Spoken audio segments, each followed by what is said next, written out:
Bismillahirrahmanirrahim. Assalamualaikum warahmatullahi wabarakatuh. Selamat siang, salam sejahtera bagi kita semuanya. Shalom, Om Swastiastu, Namo Buddhaya, salam kebajikan. Salam Pancasila. Merdeka! Merdeka! Merdeka!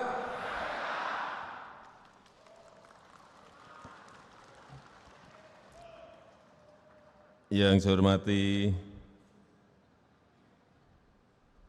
Presiden kelima Republik Indonesia, sekaligus Ketua Umum PDI Perjuangan, Ibu Profesor Dr. Hajah Megawati Soekarno Putri, yang saya hormati Wakil Presiden Republik Indonesia, Bapak Profesor Dr. Kiai Haji Ma'ruf Amin, yang saya hormati Ketua DPR RI, Ibu Puan Maharani, yang saya hormati Pak Sekjen beserta seluruh jajaran DPP, DPD, DPC, serta fraksi yang hadir pada sore hari ini, dan seluruh keluarga besar PDI Perjuangan yang saya hormati. Dan yang saya hormati para menteri Kabinet Indonesia Maju yang tidak bisa saya sebut satu persatu, yang saya hormati para ketua umum partai,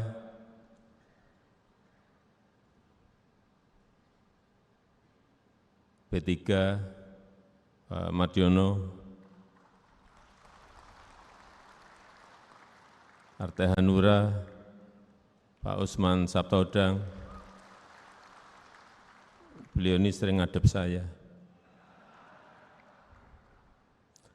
Pak Aritanu Sudibyo, Perindo, Bapak Ibu sekalian, hadirin dan undangan yang berbahagia. Tema di Rakernas keempat PDI Perjuangan saat ini sangat relevan dengan keadaan yang kita hadapi, yang bukan sesuatu yang sangat gampang, tapi betul-betul sesuatu yang tidak mudah untuk diselesaikan, karena ini menyangkut ancaman perubahan iklim, nyata dan sangat kita rasakan dalam kehidupan kita sehari-hari saat ini. Kenaikan suhu bumi, kekeringan di mana-mana, kemarau panjang, sehingga menyebabkan gagal tanam, menyebabkan gagal panen, dan super El Nino yang ada di 7 provinsi di negara kita juga mempengaruhi pasokan pangan kepada rakyat kita Indonesia. Plus ditambah yang kedua, yang pertama ancaman perubahan iklim, yang kedua juga yang berkaitan dengan geopolitik dunia, yang juga berpengaruh pada pasokan pangan. Perang di Ukraina, kelihatannya perang di sana jauh dari kita. Tapi ternyata gandum yang tadi disampaikan oleh Ibu Mega, gandum kita impor gandum itu 11 juta ton. Dan hampir 30% itu berasal dari Ukraina dan Rusia. Karena di sana memang produsen gandum terbesar dunia. Saat saya bertemu dengan Presiden Zelensky, beliau menyampaikan pada saya, ada stok 77 juta ton berhenti di Ukraina karena perang. Begitu saya masuk ke Rusia, saya bertemu dengan Presiden Putin, beliau juga cerita, Di Rusia ada 130 juta ton gandum yang berhenti, tidak bisa diekspor karena keamanan laut. Artinya total dari dua negara itu yang tidak bisa keluar gandumnya 207 juta ton. Sehingga yang terjadi adalah di Afrika, di Asia maupun di Eropa sendiri, kekurangan pangan itu betul-betul nyata dan terjadi. Harga yang naik secara drastis, dan bahkan kemarin saya membaca di sebuah berita, di satu negara maju di Eropa, anak-anak sekolah banyak yang sudah tidak sarapan pagi. Yang biasanya sarapan pagi sekarang ini sudah tidak sarapan pagi karena kekurangan bahan pangan, karena mahalnya bahan pangan. Yang ketiga yang sekarang terjadi menyebabkan pangan semakin naik harganya adalah 19 negara sekarang ini sudah tidak mengekspor pangan. Bahkan tadi pagi saya baca lagi, bukan 19 lagi, tapi 22 negara sekarang ini sudah tidak mau mengekspor bahan pangannya. Termasuk di dalamnya adalah beras. Ada Uganda, Rusia, India, Bangladesh, Pakistan, dan Myanmar terakhir juga akan masuk lagi tidak mengekspor bahan pangannya.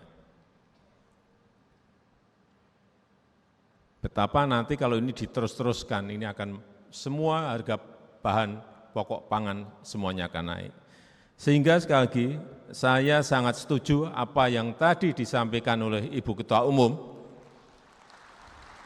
Bu Mega, semuanya setuju. Dan lebih setuju lagi apa yang disampaikan calon presiden Pak Ganjar Pranowo. Tadi saya bisik-bisik ke beliau, Pak, nanti habis dilantik, besoknya langsung masuk ke daulatan pangan. Enggak usah lama-lama. Perencanaannya disiapkan sekarang, begitu dilantik besok langsung masuk ke kerja kedaulatan pangan. Sehingga swasembada pangan, ketahanan pangan, kedaulatan pangan itu betul-betul kita miliki. Ngeri sekali kalau melihat cerita semua negara sekarang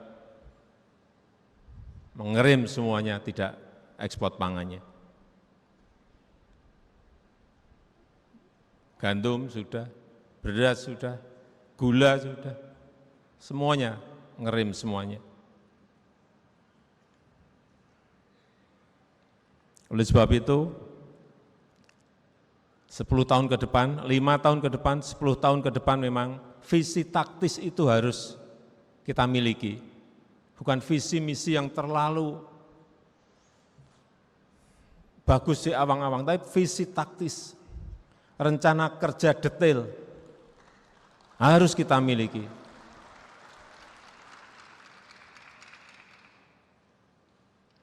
Dan saya yakin Pak Ganjar mampu menyelesaikan ini.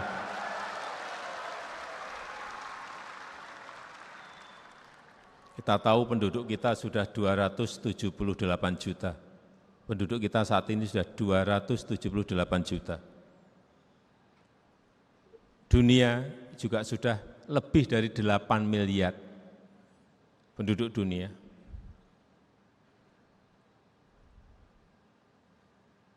Dan akan terus bertambah. Di tahun 2030 diperkirakan sudah mencapai 310. Karena pertumbuhan penduduk kita 1,25%, kenaikannya per tahun. Artinya sekali lagi, pangan menjadi kunci, seperti yang disampaikan oleh Bung Karno, pangan merupakan mati hidupnya suatu bangsa, itu betul sekali. Beliau sudah melihat kejadian yang sekarang ini kita alami. Sekali lagi,